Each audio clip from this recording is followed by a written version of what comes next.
this is Kelly. Thank you so much for joining us. I gave a little intro about myself. For those who are just joining now, I'm Jasmine, and I'm the Customer Success Advocate here at ShearShare in the headquarters of downtown Buffalo. And we have Kelly, who is been in the industry for a while. She has totally different amounts of experience in the hair industry, and I'm so excited to pick your brain about it. But do you want to give us a little bit of information about yourself, like where you're from, what your specialties is, how long you've been in the industry? Sure. So, I'm a native of the DMV. I'm from Fort Washington, Maryland. I lived in Chicago for 22 years. I call Los Angeles home now, but I'm broadcasting from Houston. So I move around a bit, which is a bit of the story of my life as it relates to hairstyling. And I'm a, I'm a mother of two adults that I love immensely and that make me very, very proud. And hair is the source of, it's my passion. It's for sure my passion, and it's how I've made a life, even when, more than a living. It's been the path to everything that's been great in my life in very, very many ways. Yeah. Perfect. Now, if I wait a couple seconds before responding, it's because the connection, there is a little bit of a lag. But did want to ask you, like, so how long have you been in the industry, and what inspired you to join the beauty industry? So you're asking me to tell my age, I think. I've been in the industry for 40 years. I have been licensed in the industry for probably 35 of those years, maybe 30 of those years. Goodness. A long time. And what inspired me to, I never knew anything but hair. I was the kid that would get dolls and cut them all, dolls for Christmas, and they'd be bald by spring. And so I always loved doing hair, and I started cutting human beings' hair when I was probably 9 or 10. And by the time I was 12, my parents made me start charging, which I remember being just mortified. But I think they saw that grown-ups were coming to get their hair done, and they didn't want me to be exploited, and it taught me the value of service for dollars at a very young age. But I mean, by the time I was 12, I had a little cottage business out of my parents' home. Nice. Now, how did you use that business to kind of make this empire that you have now? Well, it's funny. I feel like I'm building my empire, but I think a huge part of my development was having to do both, right? I loved doing hair. I wanted to just do hair. I wanted to go to cosmetology school. My parents wouldn't let me. We made a deal. Knock it out of the park in traditional school and stay STEM. I had skills with, like it was clear that I had kind of a science and math orientation and could perform well there. And they said, just keep doing that. You can do all the hair you want. And so I did all the hair I wanted, and went to Carnegie Mellon University and studied chemical engineering. And that was huge in terms of expanding my mind in terms of what was possible to do in hair. So I went so that I could I said, I guess I could go to college and learn how to make these products, right? Make hair care products. And that then set the foundation for me to be able to formulate hair care products. And I was doing that and doing hair. But the degree and the environment of being at Carnegie Mellon was just so expansive, and the interdisciplinary experience of working with folks that were, actors and artists and photographers and all kinds of stuff, and I kind of was secretly doing a salon thing. I was gonna say, so is that where you got your hair whisperer name, because you were kind of like doing it low key?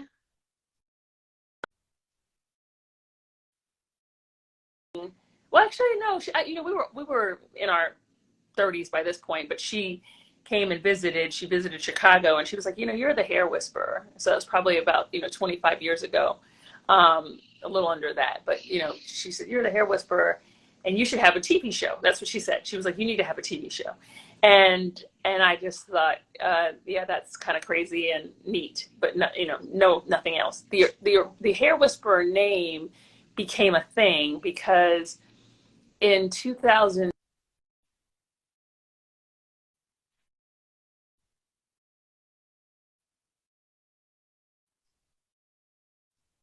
and I don't know whether or not it's true, I felt like if people know that I do hair, I'll never be able to be anything other than a hairstylist. And I'm really trying to build this transformation company, this company that shows people that they can transform their lives by projecting what's inside of themselves to the outside world.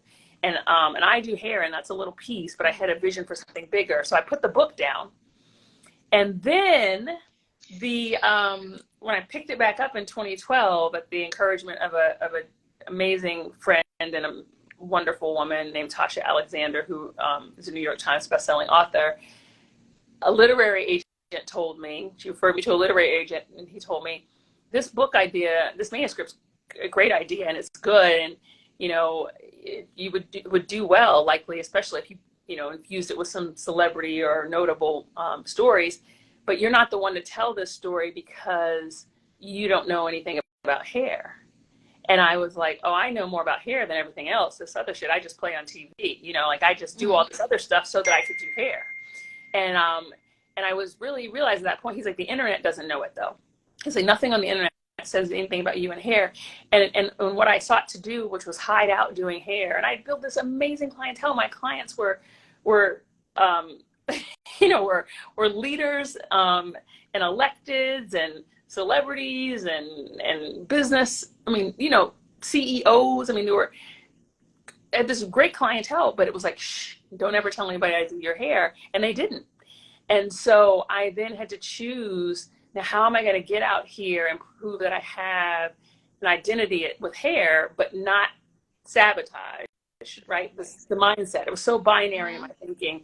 Sabotage the income and the business that I built that thinks of me as a brand strategist, as a personal branding strategist. And so the original Hair Whisperer at that point was taken. So I had to become the original Hair Whisperer just so that I have an alias. So I could be Patrice on one half of the house in my life and business. And it was my way to be out doing hair. So it's a big deal that now I'm like Patrice, Hair Whisperer, let those two things be on the same line in the same space. And, that I'm here, like out. Wow. Yeah. That's so special. Now, how did you build your clientele if you didn't have a presence on social media and stuff? And was it like word of mouth or what? How did you build so much and get all these high class clients? How do you do that? So, well, two ways. I mean, so I'm kind of, old school, but I still think it kind of works. I mean, I have not done much on social media. I haven't leveraged social media in the way that it can be leveraged, which is somewhat ironic. But when I lived in Maryland, I built a clientele doing clients for free. And I built this huge clientele, more business than I could handle as a student. Then I moved to Pittsburgh and I did people for free in college until they found out about it. And then I had more clients that I can handle. And then I opened a salon and I did people for free until I had more clients that I can handle there. And I did the same thing in North Carolina. And then I did the same thing when I moved to Chicago. I built my clientele by offering service, give first, very much a give first mentality, and let the work speak for itself. And that would create referrals. And I did this, I've always done this weird thing where I just rode the supply and demand chain. As the demand for my work increased, I'd increase my prices so that I was never in a volume game. I was eventually in a prestige game where my prices were very high, my clientele was very exclusive, and I had time to do other things that were important.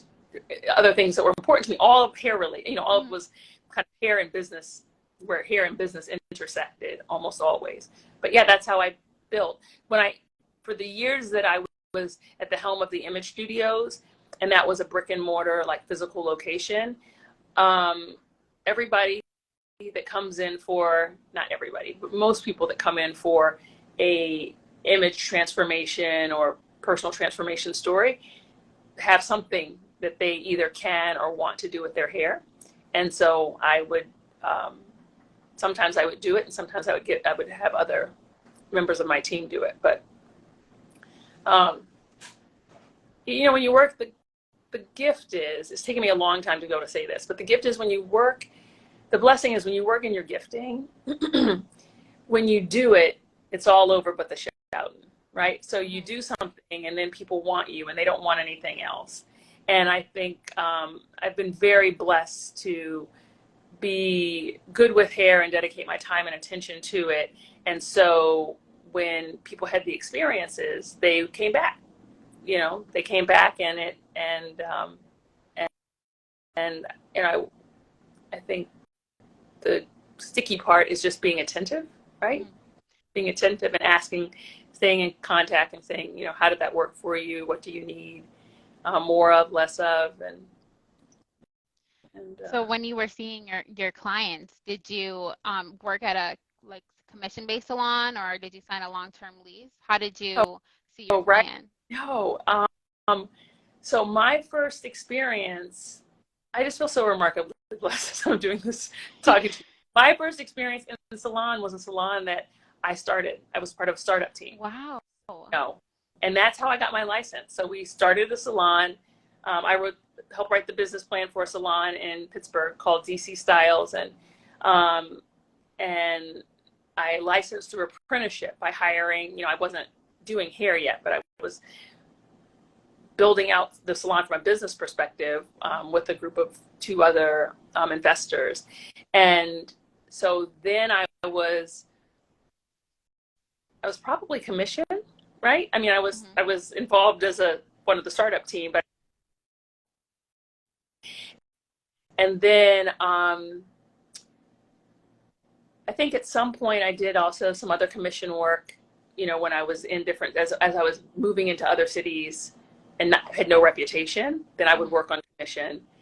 And then when I started the image studios, that was a different business model. My business model is I work on a billable hour basis, which is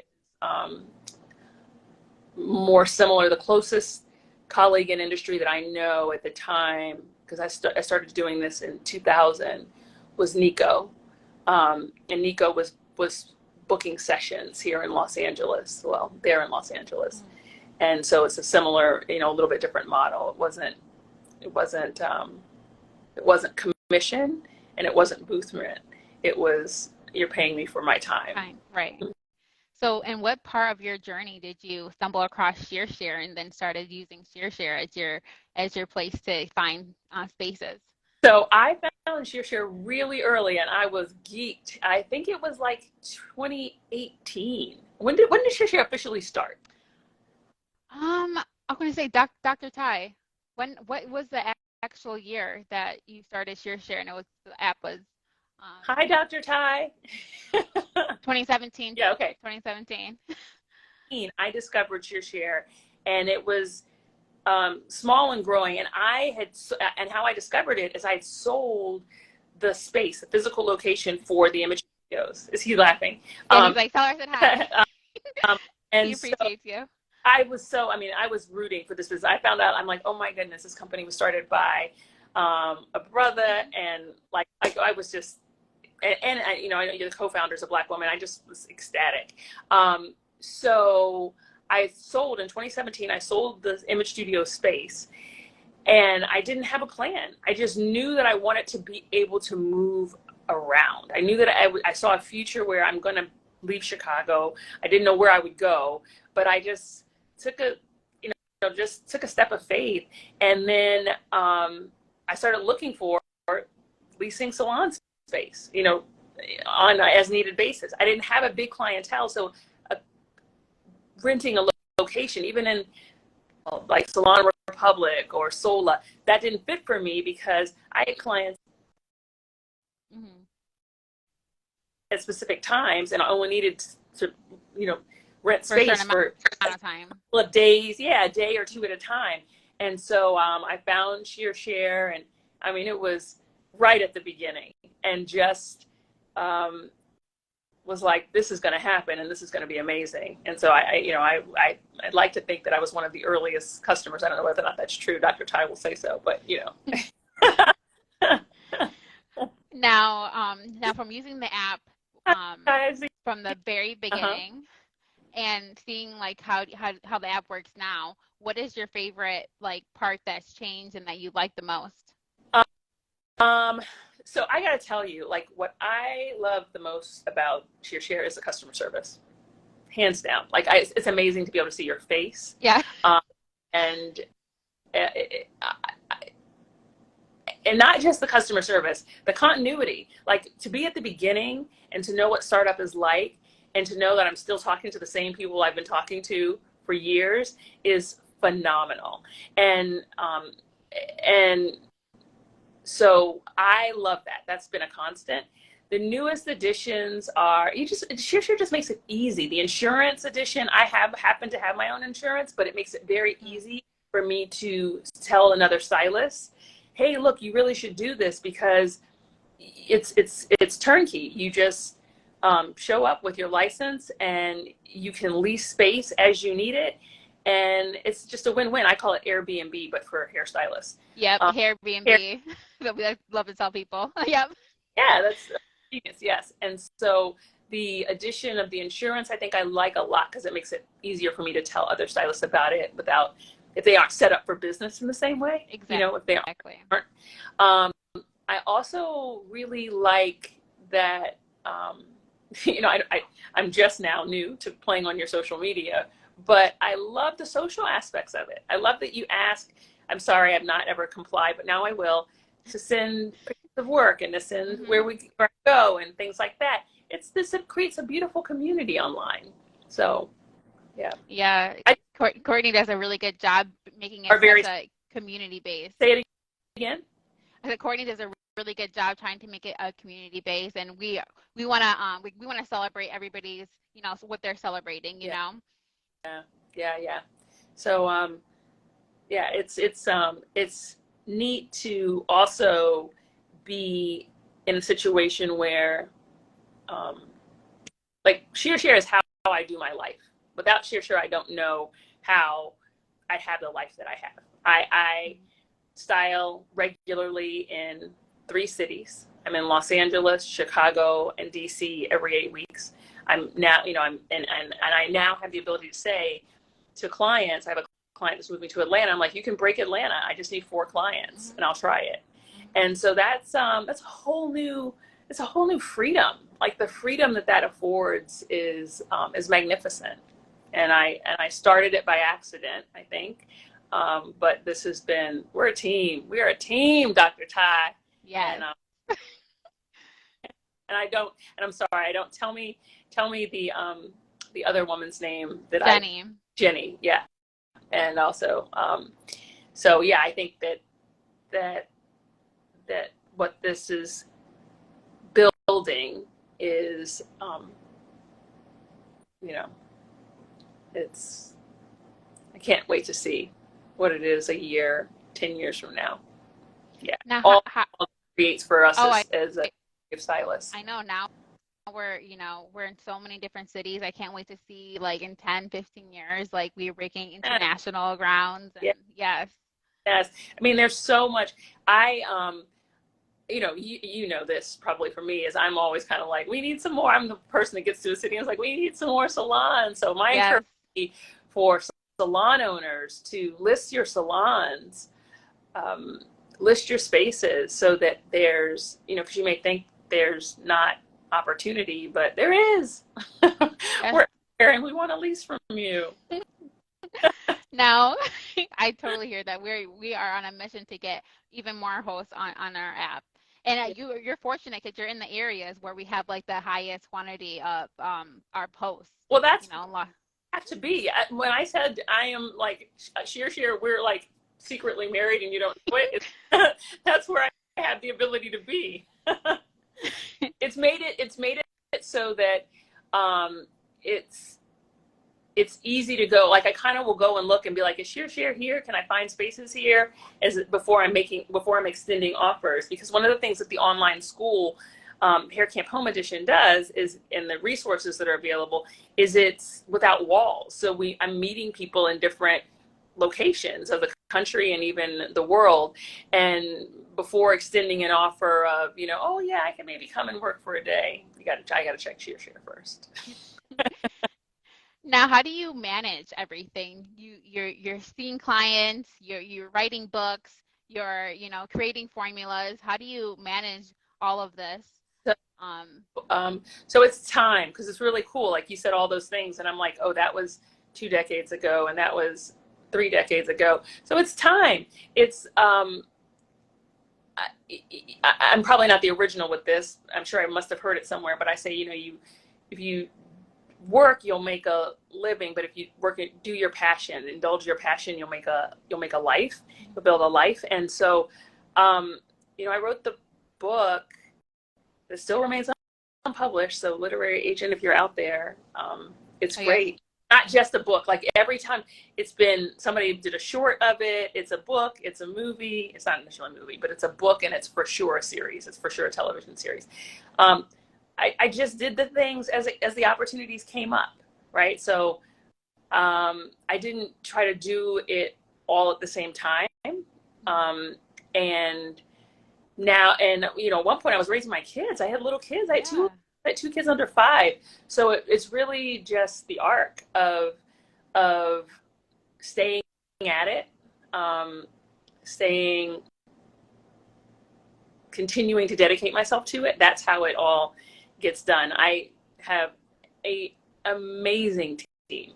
It's not like you're looking at me, but there are 3 people that make it all happen, and allow me to show up and kind of be like, but my team is phenomenal. I mean, you work with my team, and they get it done. So they do. They're really good advocates for you. They know exactly what you want, exactly what you need, and we all make it happen. Yes, and I am grateful. I'm so thankful. Now, what advice would you give to, I hear when I go to like a lot of the beauty shows, a lot of like the younger generation want to be in your position where they're going to different, states and seeing different clients. What advice would you give some of those students? What advice would I give some of them? Well, first I'd say it's possible, right? First I would say it is absolutely possible to do, and that it requires some discipline and some organization. For a while, initially everything isn't profitable at first, so you really got to manage your money well, make money, reserve money, so that you're prepared to capitalize this thing. Capitalize the idea, particularly as I think as business owners. And leaders of color, we're often undercapitalized. That's just kind of reality. And no matter, like, this idea, I mean, ShearShare. Yeah. I mean, I can't say enough. Like, there should be a publicly held thing. It's just such a great, magnificent idea. So I think to have the money, reserve money, be fiscally responsible, so that you're in a position to finance your dreams. That's one, because it does take money to, I have equipment in every city, right? So at first I travel with my equipment, but then when I have enough interest, I actually build, I get a storage and have equipment in the cities that I work in. So it would be also to be, don't be shy to talk to people if you're interested in doing work, to find out how many people you need, right? That's the number one thing. Like, the numbers just have to work, right? Mm-hmm. How many people do you need to try it and not lose money? And then how many people do you need to be profitable? And then talk to your clients and talk to your community and say, hey, look, I want to do a pilot where I'm coming here on a regular basis. And folks will support you. Just ask. I forgot this. When my kids were young, I would go to New York. I was in New York once a month. I mean, I think about it now, and it's like asinine that I actually was trying to do that. And I did it for a long time until I realized there's a bottleneck here, and it's called being a mother. You know, and so I stopped, but people are supportive. I mean, you'll find that people will support you with places to stay, and, you know, while you're getting your feet on the ground with figuring out how to be mobile. And it's a great thing to do while you're young. Yes. It's a great thing to do while you're young, and, you know, stay in shape. That's the other thing I would suggest, is stay in shape, because as we know, styling hair, period, is hard on the body, and we're lugging equipment and things like that. I would say one other thing. There's one other piece I would say, and that's to become self-sufficient. I never worked with an assistant. And I was always very odd in that way, that I didn't have an assistant. Never did. I did it because from a chemist perspective, I wanted to know what that hair was doing from the time it was wet to dry. It was telling me a story. And so I knew I needed my hands on hair for that period of time. But what it did is it created a self-sufficiency, I think, never intentional, that allows me now to move about in ways that I couldn't if I was reliant on an assistant. So I think that would be another recommendation that I'd make. Oh, thank you. You're welcome. Now, were you influenced at all during the pandemic? With seeing clients and stuff, and like, how did you use ShearShare, or how did you manage your business during that time? Oh, girl, that's a loaded question. That's a super duper loaded question. So, and I'm so nervous because I'm like looking at my phone. I'm sure this is like 101. I need to plug my phone in. Am I allowed to just get my charge? Yeah, go ahead. Seconds. You're gonna see my hotel room right now. Hold on. No, that's okay. Okay. Sorry, I know I'm like, this is getting intense, and I don't want it to be like, you know, be just too likely a thing that it would just cut off. Okay. Yeah. Here we go. Woo! We're safe. Are we stable there? Okay, good. So let's see. The pandemic. So I always did hair as a thing I was doing while I was doing other things. So I would make I would make my main money always doing something else, but hands in hair was always a thing. Oh, I can do that if the bottom ever falls out. It was always my thing I rely on, but I never relied on it solely. And I made the choice in 2018 to produce a movie.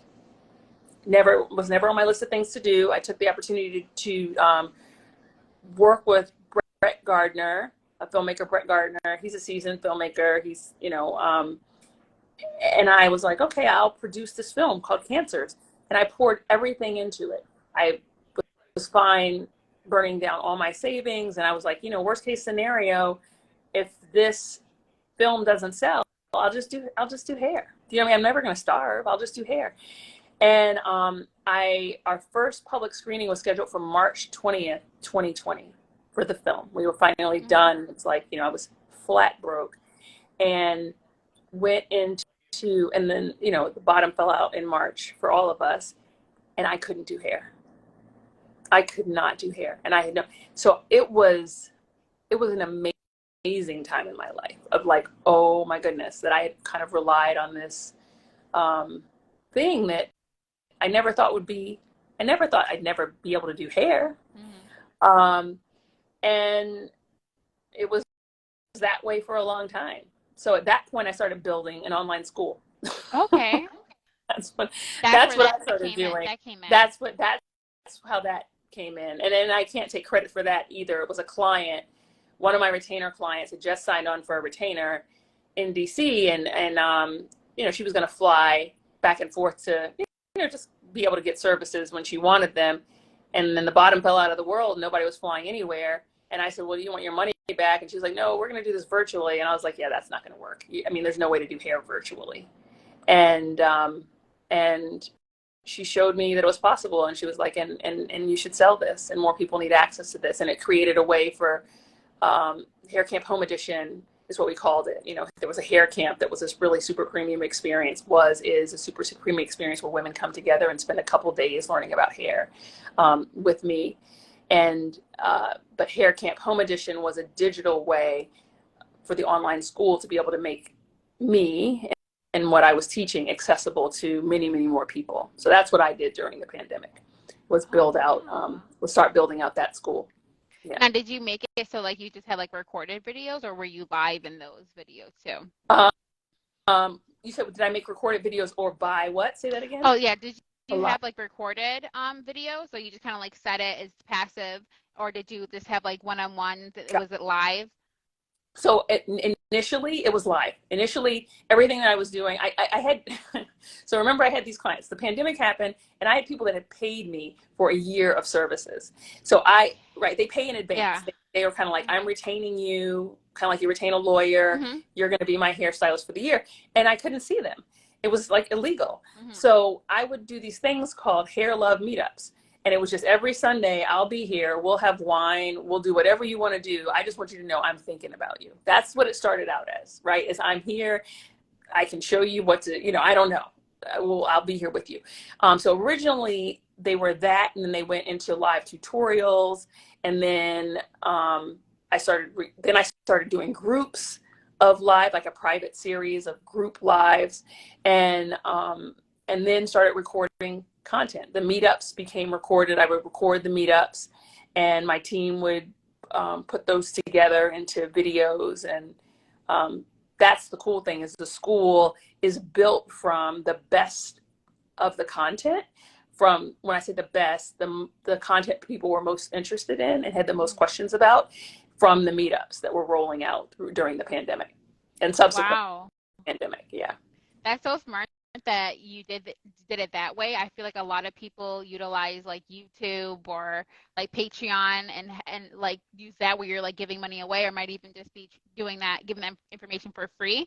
But you kind of created your own school, your own education system, and that is phenomenal. Well, yes, and it's still. I don't think that I don't know that I did the smart way yet. Don't applaud me yet, because the name of the game is still bringing awareness to the school. Mm-hmm. So, we'll check in a year and kind of be like, how's that school doing? Has it made its first, 10 million yet? Mm-hmm.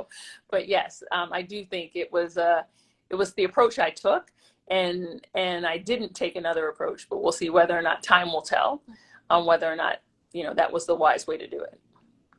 Nice. Now, I do have a question about when you're looking for hosts on the ShearShare app. What stands out to you when you're scrolling and looking at what place you want to book, and like what would you want to see from hosts? So photos and lots of photos. So I have a rule, just so that you know, and I'll just say this out there. Mm-hmm. I tell because my team helps. Jane very much helps me find spaces. Is I'm like, if the photos don't look fantastic, don't go any further. Like, there's no assumption. It's like online dating, I guess. Mm-hmm. That the assumption is you've shown me the best you got. And so photos is so key. Many and beautiful. Then once that gate is through, it really is nice to learn a little bit about kind of the personality of the person and their profile when they describe why they love what they do. I'm a sucker for, I personally am a sucker for story, right? I love the human connection of hair. To me, that's what is great. So I like hearing a stylist owner's journey, or some of why they do what they do, or why they're making their space available in their profile. And pricing, surprisingly, is the last of our considerations. Oh, okay. It's the last of our considerations. We do have a budget, but because of the clientele that we service, the space has to be great.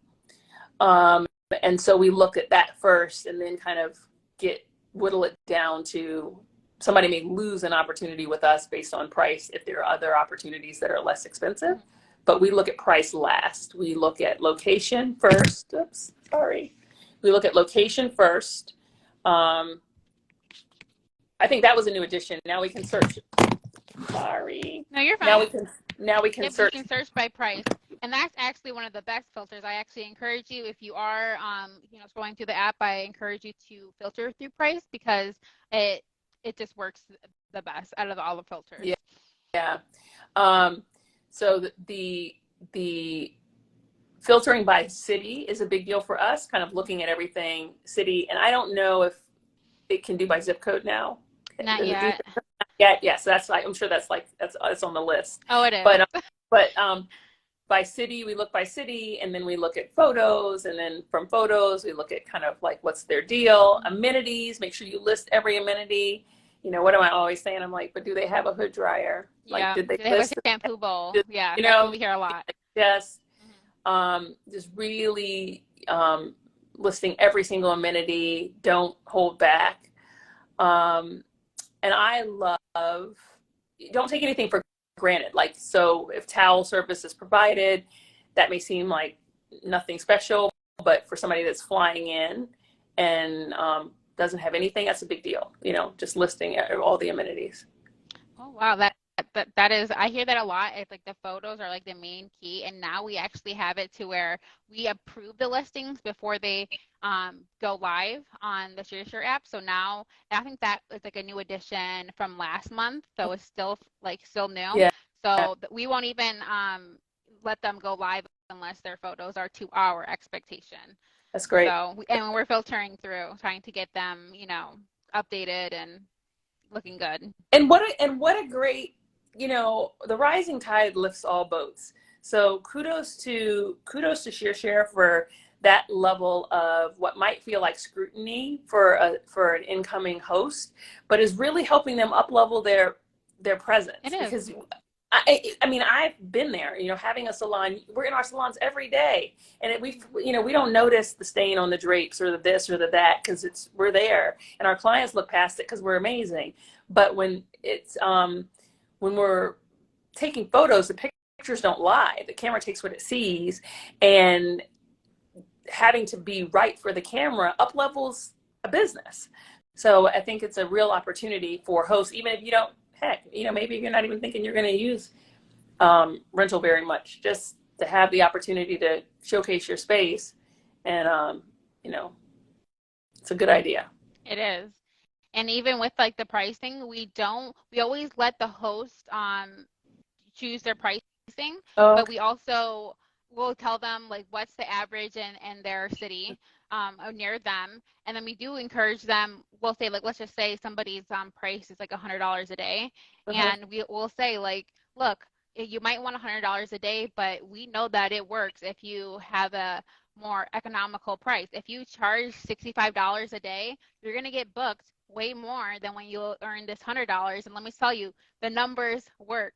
Yeah, Jenny and yeah, I were doing the numbers, and like the hosts that get booked are the ones that are like $55, $65, and mhm. around maybe like $70, depending on where they are, what if it's New York City or Los Angeles Yeah, or just Buffalo, and it works if yeah, you are charging yeah, right. and it makes us come back, right? So, Hmm. like, I'll give you an example. I'm in a city that I frequent. 125 may work for a one-off, Hmm. but when I know, oh, I'm locking and I'm going to be here every 8 weeks, I'm looking for efficiencies, right? And so there's a guaranteed, I'd rather go ahead and be able to book 2 or 3 days every 8 weeks for the year. You got me, right? Hmm. Hmm. But I'm looking at that point at a lower cost, because what works to try something at a pilot at a high cost doesn't necessarily work for the sustainability of the business. I also like the ratings. I think that's Yes. really cool. Yeah. Yes, Yeah. the sheer ratings. And it's perfect because not only can like the stylist rate the host, Right. but the host can rate the stylist as Yeah. well. So it's Yeah. a give. I'm like, I don't know what my rating is. I need to go look. But I'm sure it's at 100. I But like, another thing too is that I also encourage, professionals who are looking to book on the ShearShare app to either come to us, and if you wanted to negotiate price with a certain host, or you can just message them in the ShearShare app and negotiate. I've negotiated prices oh down. yeah, I've even had some people come to me wanting to rent out the whole entire salon, and then I'm helping the host trying to brainstorm what they're going to, price for that, if they're booking 3 days, the entire salon, Yeah. So True. the That's true. communication part of it is that's what I really like about the app too, is that like they can now, introduce each other and get to know each other before they, book for the Yeah. first time. That is a very, very nice feature. The ability to just chat, send a message to a host beforehand, ask questions. That is a very, very nice feature. I like that. Yeah. Yeah. So, what encouraging words would you give your younger self to like where you are today? Um, I think I would say, uh, what I would have told my younger self is the mere fact that you exist, your existence, is proof that you can be both a magnificent hairstylist and um, business strategist. There's a way that all of this works together. You don't have to hide part of yourself to be part of yourself part-time and another part of yourself another time. I would have told myself, your existence is proof that this works. Live into this, and don't be afraid. Right? I had a lot of angst around it, and I think also I would tell my younger self, it's a marathon, sweetie. It's just all, you're on your path, you're in your purpose. And I didn't see that until very late, how much power and ministry was possible with me with hair, until I was talking about some other work I was going to do, and it was with Tiffany Dufu. I bumped into her in a coffee shop. She's a magnificent human being who wrote a book called Drop the Ball, which is a great book for anybody to read. And she said, yeah, she was talking about something related to business and what I was doing. And then she asked me a question about hair, and I whipped off a couple of statements about hair. And she was like, I don't know about what this other stuff you're talking about for business. That's great. And it all sounds fine, but you need to be doing some stuff with hair, because in 2 seconds, you just made me cry, with talking about hair and the impact that it can have with us as women and with our daughters. And so I just wish I would love to tell my younger self that your power is in your passion, and just keep doing hair out, and it's going to work itself out.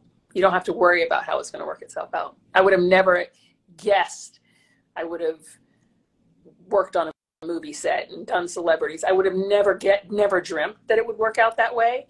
And I would have had more peace if I just known sweetie, it's going to be good. That is good advice. I think that, sometimes it's okay to have goals and stuff like that and focus on them, but just know and give it to God and just focus and don't worry about it, because it's not for you to, know exactly how it's going to get done, but Yeah. just know that it will. Yeah, that's absolutely true. Yeah. And it will, I think you follow your passion. It leads you to every place you need to be. I really believe that now. I can see it in retrospect. I didn't necessarily see it as I was walking through life. Now, lastly, to leave us, will you tell all the industry professionals some encouraging words of people who are like maybe apprehensive or on the fence about using ShearShare? Oh, don't be apprehensive about using ShearShare. If you have not downloaded the app, do it. And when you download the app, load your stuff in, because there's going to be a point at which you're like, I want to do this. ShearShare is the perfect solution. And at that point, you'll want to have your license in and be all the way set up. Don't hesitate. If you have not tried this, if you haven't looked into it, don't wait till you need it. Let the knowledge of the app create the need. Thank you so much. It was so good to actually finally I meet you in person. Face to face. Your journey is amazing, and thank you for sharing your story. Thank you for having. Now, we'll have to like pose and like take a little headshot for the cover photo. Oh, okay. Yeah. Is this good? Yeah. Perfect. Thank you so much, and thank you to everyone who joined our Yes, live. We'll have you. more lives to come. Perfect. Perfect. Thanks so much. Thank you so much. Take care. Bye. Bye Take bye. care. Bye bye.